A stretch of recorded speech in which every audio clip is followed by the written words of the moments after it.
ഇപ്പൊ നമ്മുടെ police section part 2 നമുക്ക് നോക്കാം. നമ്മുടെ IPC ഇന്ന് നോക്കുന്നത് IPC സെക്ഷൻ 88, 89, 92. വളരെ സിമ്പിളായി നമുക്ക് പഠിക്കാം. നമ്മുടെ സെക്ഷൻ 88 എന്താണ് പരാമർശിക്കുന്നത് ചോദിച്ചാൽ, IPC സെക്ഷൻ 88 നല്ല ഉദ്ദേശത്തോടു കൂടി തന്റെ സമ്മതത്തോടെ ചെയ്യുന്ന കൃത്യങ്ങളിൽ വീഴ്ച സംഭവിച്ചാൽ ചെയ്യുന്ന ആൾ കുറ്റക്കാരനല്ല എന്ന് പരാമർശിച്ച സെക്ഷനാണ് 88. ഒന്നുകൂടി റിപ്പീറ്റ് ചെയ്ത് പറയാം.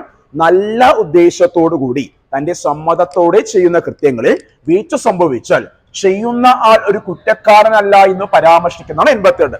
വളരെ സിമ്പിൾ ആയിട്ട് ഒരു എക്സാമ്പിൾ സഹിതം പറയാം. അതായത് എനിക്ക് ഇപ്പോൾ ഒരു 18 വയസ്സായെന്ന് ഓർക്കുക. ആ 18 വയസ്സായതിനു ശേഷം ഞാനൊരു ഡെന്റിസ്റ്റിന്റെ അടുത്ത് പോവുകയാണ്. അപ്പോൾ എന്നോട് പല്ല് പറിക്കാനായിട്ട് സമ്മതം എന്നോട് ചോദിക്കും. സ്വാഭാവികമായി എനിക്ക് 18 വയസ്സ്, ഞാൻ മേജർ ആയതുകൊണ്ട് തന്നെ എന്നോട് ചോദിക്കും പല്ല് പറിച്ചോട്ടെ എന്ന് ചോദിക്കുകയാണ്. അപ്പൊ എന്റെ സമ്മതത്തോടെയാണ് ചെയ്യുന്നത്. എന്റെ പല്ല് പറിക്കാനായിട്ട് അദ്ദേഹം നോക്കുന്നു.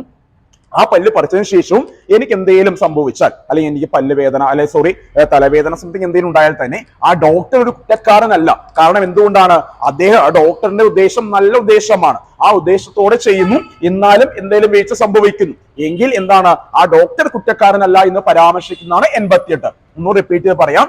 നല്ല ഉദ്ദേശത്തോടു കൂടി തന്റെ സമ്മതത്തോടെ ചെയ്യുന്ന കൃത്യങ്ങളിൽ വീഴ്ച സംഭവിച്ചാൽ ആ ചെയ്യുന്ന ആൾ കുറ്റക്കാരനല്ല എന്ന് പരാമർശിക്കുന്നതാണ് 88. ഇനി ഓർക്കുക, സെക്ഷൻ 89 നല്ല ഉദ്ദേശത്തോടു കൂടി തന്റെ രക്ഷകർത്താവിന്റെ സമ്മതത്തോടെ ചെയ്യുന്ന കൃത്യങ്ങളിൽ വീഴ്ച സംഭവിച്ചാൽ ചെയ്യുന്ന ആൾ കുറ്റക്കാരനല്ല എന്ന് പരാമർശിക്കുന്നതാണ് നമ്മുടെ 89. ഓർക്കുക, എനിക്ക് 18 വയസ്സായിട്ടില്ല, സ്വാഭാവികം 17 വയസ്സായുള്ളൂ ചിന്തിക്കുക.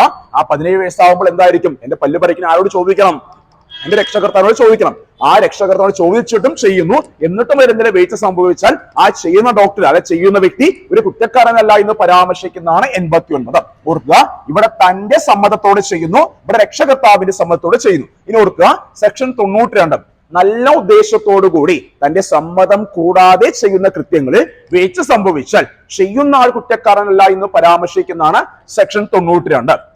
ഒരു എക്സാമ്പിൾ സഹിതം പറയാം. അതായത് ഇപ്പൊ എന്റെ ഒരു വീട്ടിൽ തീപിടുത്തം ഉണ്ടാവുകയാണ്. ആ തീപിടുത്തം ഉണ്ടാവുമ്പോൾ ഞാൻ അച്ഛയിൽ താമസിക്കുന്ന ഒരു വ്യക്തിയാണ്. തീർച്ചയായിട്ടും എന്നെ രക്ഷിക്കാനായിട്ട് എന്റെ കൂട്ടുകാർ അല്ലെങ്കിൽ സംതിങ് വേറെ ആരെങ്കിലും വന്നിട്ട് എന്നെ പുറത്തോട്ട് ഇടുമ്പോൾ എനിക്ക് എന്തെങ്കിലും വീഴ്ച സംഭവിച്ചാൽ എന്താണ്? ആ ചെയ്യുന്ന വ്യക്തി കുറ്റക്കാരനല്ല. കാരണം ആ വ്യക്തിയുടെ ഉദ്ദേശം എന്തായിരുന്നു? എന്നെ രക്ഷിക്കാമെന്ന ഉദ്ദേശമായിരുന്നു. എന്നിട്ടും എനിക്ക് എന്തെങ്കിലും വീഴ്ച സംഭവിച്ചാൽ ആ ചെയ്യുന്ന ആൾ കുറ്റക്കാരനല്ല എന്ന് പരാമർശിക്കും 92. ഒന്ന് റിപ്പീറ്റ് ചെയ്ത് പറയുന്നു. നല്ല ഉദ്ദേശത്തോടു കൂടി തന്റെ സമ്മതം കൂടാതെ ചെയ്യുന്ന കൃത്യങ്ങളിൽ വീഴ്ച സംഭവിച്ചാൽ കുറ്റക്കാരനല്ല, ചെയ്യുന്ന വ്യക്തി കുറ്റക്കാരനല്ല എന്ന് പരാമർശിക്കുന്നതാണ് സെക്ഷൻ 92.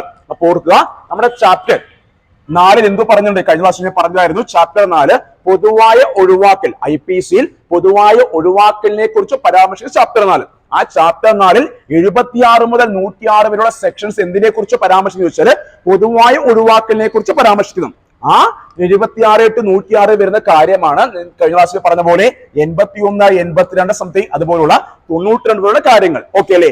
അത് എന്താണെന്ന് വെച്ചാൽ പൊതുവായ ഒഴിവാക്കൽ എന്താണെന്ന് ചോദിച്ചാൽ താനൊരു കൃത്യത്തിൽ ഏർപ്പെടുന്നു, അല്ലെങ്കിൽ എന്താ പറയാ, നമ്മൾ കാര്യം ചെയ്യുന്നു. അപ്പൊ എന്റെ നിരപരാധി തെളിയിക്കാനായിട്ട്, അതായത് ഒരു കൃത്യത്തിൽ ഏർപ്പെട്ടു, പക്ഷെ ഞാൻ നിരപരാധിയാണ്, പക്ഷെ എന്റെ നിരപരാധി തെളിയിക്കാനുള്ള സമയപരിധിയാണ് പൊതുവായ ഒഴിവാക്കൽ എന്നുകൊണ്ട് ഉദ്ദേശിക്കുന്നത്. ആ പൊതുവായ ഒഴിവാക്കലിനെ കുറിച്ച് പരാമർശിച്ച സെക്ഷനാണ് സെക്ഷൻ അല്ല, അധ്യായമാണ് അധ്യായം 4 എന്ന് പറയുന്നത്. ഓക്കെ അല്ലേ? ആ അധ്യായം 4 76 മുതൽ 106 വരെയുള്ള സെക്ഷൻസ് ആണ് പൊതുവായ ഒഴിവാക്കൽ. അതിൽ ഉൾപ്പെടുന്ന കാര്യമാണ് 88, 83, 92. അതുപോലെ തന്നെ കഴിഞ്ഞ ക്ലാസ്സിൽ പറഞ്ഞ പോലെ 81, 82, 83, 84 സംതിങ് കുറെ കാര്യങ്ങൾ. അപ്പൊ ഓർക്കുക, പൊതുവായ ഒഴിവാക്കലിനെ കുറിച്ച് പരാമർശിക്കുന്ന അധ്യായം ചോദിച്ചാൽ 4-ാം അധ്യായമാണ്. നമ്മുടെ IPCയിൽ ആകെ എത്ര അധ്യായമുണ്ട് ചോദിച്ചാൽ എത്രയാണ്? നമ്മുടെ 23 അധ്യായവും 510 സെക്ഷൻസുമാണ്. ഇവിടെ ഞാൻ പറഞ്ഞു ഭാരതീയ ന്യായ സംഹിതയാണ്. നമ്മുടെ IPCക്ക് പകരമായി വന്നാണ് ഭാരതീയ ന്യായ സംഹിത. ഓർക്കുക, ഈ 88 എന്താണോ പരാമർശിക്കുന്നത് അതിനെക്കുറിച്ച് പരാമർശിക്കുന്ന BNS ഭാരതീയ ന്യായ സംഹിതയിലെ സെക്ഷൻ 26. ഞാൻ പറഞ്ഞു 88 എന്ത് പറഞ്ഞു? നല്ല ഉദ്ദേശത്തോടു കൂടി ചെയ്യുന്ന തന്റെ സമ്മതത്തോടെ ചെയ്യുന്ന കൃത്യങ്ങളിൽ വീഴ്ച സംഭവിച്ചാൽ ചെയ്യുന്ന ആൾ കുറ്റക്കാരനല്ല എന്ന് പരാമർശ സെക്ഷനാണ് 88. ആ 88 എന്താണോ പറയുന്നത് അതിനെക്കുറിച്ച് പരാമർശിക്കുന്ന BNS ഭാരതീയ ന്യായ സംഹിതയിലെ സെക്ഷൻ 26. ഞാൻ കഴിഞ്ഞ ക്ലാസ്സിൽ പറഞ്ഞ പോലെ 88 പഠിക്കുമ്പോൾ 26 പഠിക്കും, 88, 26 എന്ന് പഠിക്കുക, 89, 27 എന്ന് പഠിക്കുക, 92, 30 എന്ന് പഠിക്കുക. ഓർക്കണം, IPCയിലെ ആകെ എത്ര അധ്യായമാണ് ചാപ്റ്റേഴ്സ് ചോദിച്ചാല് 13 ചാപ്റ്റേഴ്സും ആകെ എത്ര സെക്ഷൻ ചോദിച്ചാൽ 510 സെക്ഷനുമാണ്. എന്നാൽ നമ്മുടെ ഭാരതീയ ന്യായ സംഹിതയിലെ ആകെ എത്ര ചാപ്റ്റർ ചോദിച്ചാൽ 20 ചാപ്റ്റേഴ്സ് ആണ്.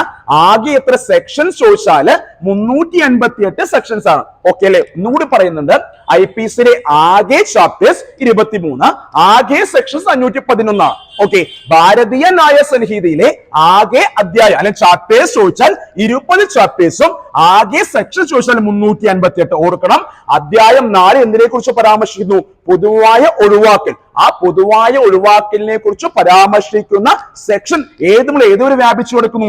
26 മുതൽ 106 വരെ വ്യാപിച്ചു കിടക്കുന്നു. ഓർക്കുക, IPCയിലെ സെക്ഷൻ 88, 89, 92. ഇവിടെ ഓർക്കണം, 88 നല്ല ഉദ്ദേശത്തോടു കൂടി തന്റെ സമ്മതത്തോടെ ചെയ്യുന്നു. ഇവിടെ എന്താണ്? നല്ല ഉദ്ദേശത്തോടു കൂടി തന്റെ രക്ഷകർത്താവിന്റെ സമ്മതത്തോടെ ചെയ്യുന്നു. എന്നാൽ ഇവിടെ എന്ത് ചെയ്യുന്നു? നല്ല ഉദ്ദേശത്തോടു കൂടി തന്റെ സമ്മതം കൂടാതെ ചെയ്യുന്നതാണ് സെക്ഷൻ 92. ഇതവരെ ഓക്കെ ആണോ? ഓക്കെ അല്ലേ?